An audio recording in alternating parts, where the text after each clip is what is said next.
So what's going on, guys? My name is MrDalekJD. Thank you for joining me, where today we are talking another Easter egg message inside of the EISENDRACHE. We have so many of these hidden little Easter egg ciphers. I am amazed that Treyarch have put in so many. Now this one is even less obvious than any of the others that have been cracked so far. You can generally just find scraps of paper around the map which have very weird stuff on it which can be decoded, but this is something entirely different. Now this was actually solved by my good friend and fellow YouTuber Mr. Waffles, as well as his friend WaterKH. They worked for a very long time to work out these codes, and me and my friend Liam for the winter have always had a hunch that the chalkboards around the map would definitely do something. We assumed they would be interactable though, and they're not quite interactable in the same way that we imagine so. I'll drop a link down below to Mr. Waffles' video so you can see how exactly he got this code and what he thinks of it, but in this video I'm going to be bringing this to you and my thoughts on what this could mean. So to break it down, generally there are 3 chalkboards around the map. One is going to be in the bell tower, a second one is going to be projected on the wall in the Maxis room, and the third one is actually in the teleporter room. When you go back in time, you'll find a chalkboard just lying there on the ground, which isn't there usually when you're there in the present time. Now on each of these chalkboards it's broken down into sections, so one will have section 1, there'll be another that's section 2, and the one that's in the teleporter back in time is section 3. These contain a plethora of different sums that when written and worked out, it actually spells a pretty short sentence, but a very cool one nonetheless. Now this sentence is pretty cool, as I feel this is definitely going to be heavy on the next DLC maps, and this is definitely going to be something that we'll see. And this message is: Division 9 has completed the resurrection of the ancient beasts for your eastern front. We expect Group 935 to reciprocate the favour. Now this doesn't make a lot of sense straight away, so we need to break down this little lines of text into individual bits to look at. So let's focus first on Division 9. Now we've never heard of Division 9 until the EISENDRACHE, and Division 9 has been mentioned in one other cipher, which is a flag semaphore cipher, and another is in one of the radios from Dr. Groff. Now his radio mentioning them says, "Our allies in Division 9 have made great strides with their own research and development, though I must confess to having my own doubts about the field ability of their more ambitious weapon designs. Successful field trials suggest we may be able to deploy the specimen as early as this winter. Assuming progress remains on track, we may finally be able to break the stalemate on the eastern front." Now this is super interesting for the zombie storyline because, like I mentioned, we've never heard of Division 9 before, and they've never been mentioned before. Just like in Moon, we'd never heard of them before, we're only just hearing about them in this map. Now the first line in that says "our allies in Division 9", and our allies, well, looking at the word allies specifically, it is someone who helps and supports someone else, and could be used more so when talking about war, such as a country that has agreed officially to give help and support to another one, especially during a war. Well, Group 935 and Division 9 aren't countries, but looking at this, it means that they are separate entities, they are separate groups, they are not part of the same thing. They're helping each other out, but they are 2 separate groups entirely. Now by this radio, it sounds like Division 9 have very similar goals to Group 935, which is why they are allies and they're working alongside each other. In this message, it appears that both groups are working on their own research and development, with Division 9 creating their own ambitious weapons, which Dr. Groff is having his own doubts on. Now we won't touch on any more about their weapon designs, but looking right at the bottom where it says "assuming progress remains on track, we may finally be able to break the stalemate on the eastern front." Now I'm almost certain when it's talking about the eastern front, it's talking about Eastern Europe and the Soviet Union during the Second World War, in which the German army with its allies engaged the armies to its east. Now we know in the EISENDRACHE that Dr. Groff was all about trying to harness the power of the MPD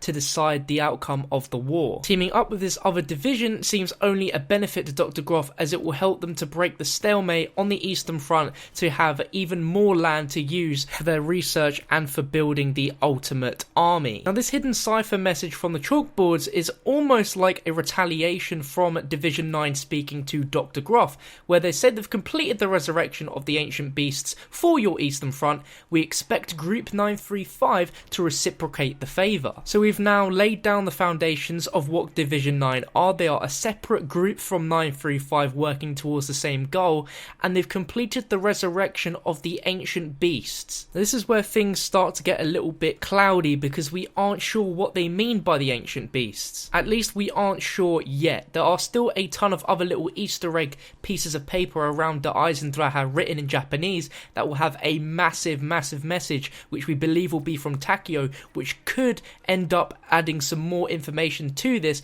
but at the moment we have no idea what the ancient beasts are. We can of course speculate on this, which is what we're going to be spending most of the time doing in this video, and you guys are more than welcome to drop comments down below if you've got any other ideas about what the ancient beasts can be. Like I mentioned, these are all just assumptions, so don't bite my head off. We're just having a little brainstorm here, and I'd love to get your thoughts on this in the comments. Now, this first idea isn't particularly strong. There's not a lot of evidence or any real proof. It's just using some sort of logic here, but by killing zombies under these 3 dragon heads in the EISENDRACHE, we get ourselves a bow which is called the Wrath of the Ancients. Now, there's never been a lot of story information or anything to really explain how these dragon heads exist. They're stone statues, and then once a zombie's killed under it, the power, I guess, of the element 115 is what causes the dragon to actually come into reality and start eating up the zombies. But then afterwards, they crumble into stone, and once you do that 3 times, you get yourself the Wrath of the Ancients bow. And I believe the bow itself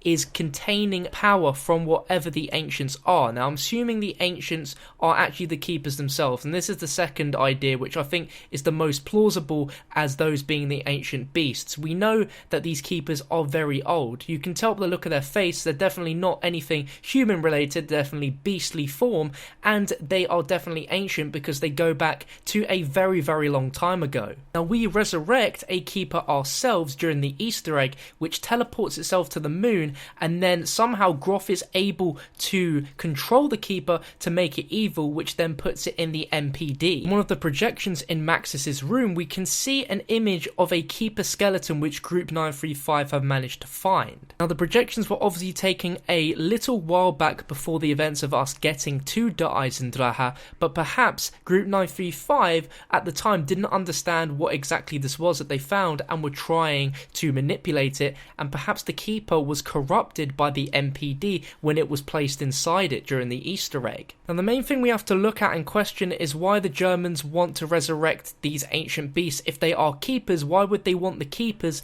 to help the Germans, or anyone for that matter, when they are a completely separate race that are here to balance the difference between good and evil in the world? Looking at how the keepers behave and why they've been sent to our Earth, it doesn't really make sense to me why the Germans would use them as a thing for war, or better still, the keepers actually listen to anyone besides themselves. That's the one thing that I'm really struggling to understand, is why exactly Division 9 and Group 935 want to resurrect the ancient beasts if they are the keepers, because there isn't a way of really controlling them, at least from what we know of right now. Like, normally it's the power of element 115 which deters people and actually turns them into zombies, but there isn't anything that is like the sort of kryptonite to the keepers. There's nothing that is really anything of value that controls them. I'm starting to confuse myself and probably confuse you guys as well, but I'm feeling it's definitely more leading towards it being the keepers than anything else. But another theory is it could actually be relating to the squid-like form that you turn into when you go into beast mode in Shadows of Evil. We do have the use of the word beast both in Ancient Beasts and in beast mode, of course. Now, in Shadows of Evil, our characters were marked, and using the mark of the beast is how we could turn it into this weird squid-like creature. This had many benefits, as it actually extended the physicality of the human body by allowing us to electrocute and use electricity to power certain things around the map, as well as being able to grapple across vast pieces of area. During this transformation, there was no change in our characters' commitment to each other in order to kind of beat this madness. They accepted it as it was, but it didn't actually change their thoughts. They just had abilities far beyond normal human, which they didn't really understand. Now there is a small possibility that Division 9 could be using this kind of mark of the beast, which was like a curse placed upon our characters, which made us marked, which allowed us to tap in and use the mark of the beast in order to become that weird squid-like creature. Now it definitely would be weird to see a whole army of weird beast squid-like creatures, which makes me feel more like it's directly talking about the keepers, but we still aren't entirely sure on what this all could mean. There's some pretty cool theories which I've dropped in this video, and you guys might have some really cool ideas down below in the comments section. All we know is that this Division 9 have managed to resurrect these ancient beasts for their eastern front, which is going to be somewhere in Russia, and they expect our Group 935 to return the favour at some point. I'm sure with the next DLC map we'll learn a ton more about Division 9, maybe even see them face to face, as well as see these ancient beasts face to face in the map. But we know that they have a facility in an island, which is very, very interesting, and I feel that's definitely going to be something we're going to see in a DLC map as well. And I'll make a video talking more in depth about that very soon on my channel, speculating about what we could be seeing in the future, so look forward to that. But if you enjoyed this video and it just messed with your mind like it did for me when making this, make sure to smash that like button and let me know your thoughts on this. If you want to stay updated with more videos, make sure to subscribe to my channel, and I'll catch you on another one very, very soon.